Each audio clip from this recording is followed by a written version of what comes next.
দুইটা জিনিসেই সারা জীবনের পুঁজি। আখিরাতের জিজ্ঞাসা এটা কি জিজ্ঞাসা? কার ইবাদত করেছ, কিভাবে করেছ, কার ইবাদত করেছ? আল্লাহ। কিভাবে করেছ? মুহাম্মদুর রাসূলুল্লাহ সাল্লাল্লাহু আলাইহি ওয়াসাল্লাম প্রদর্শিত পথে, বা আগেকার উম্মতের জন্য নবীদের প্রদর্শিত পথে। এই দুই জিনিসের কোনো বিকল্প নেই। এই দুটি প্রশ্ন হবেই হবে।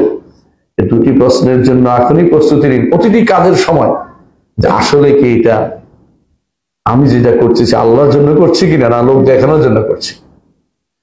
আমি যেটা করছি কতটুকু আল্লাহকে খুশি করার জন্য করছি। আমার এই কাজটা আখেরাতে জমা হবে তো, নাকি এখান থেকেই চলে যাবে, উড়ে চলে যাবে?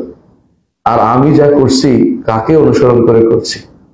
আমার কোন নেতা, আমার কোন ইমাম কোন বক্তব্য দিয়েছে, কোন লেখা লিখেছে, সেটা আল্লাহ এবং তার রাসূলের বক্তব্যের সাথে কতটুকু মিলেছে দেখার দায়িত্ব আপনার রয়েছে।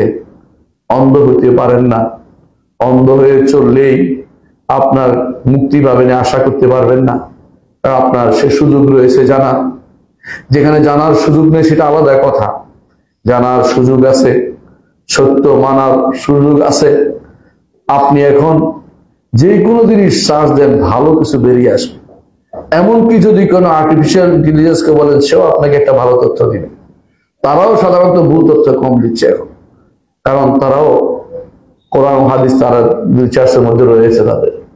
তারপরেও যদি আপনি এমন কোনো বানোয়াট আমল করেন, তারপরে সওয়াবের আশা করে বসে থাকেন, আখিরাতে কিছুই আপনার জন্য জমা হবে না। কারণ আপনি যেটা করেছেন এটা আমলে সালেহ নয়, এবং এটা শিরকে ভরা আমল। এই জন্য কোনোভাবে এই কাজগুলি করতে আমরা পারি না, যেগুলো আল্লাহর দরবারে আমার জন্য কিছু নিয়ে আসবে না।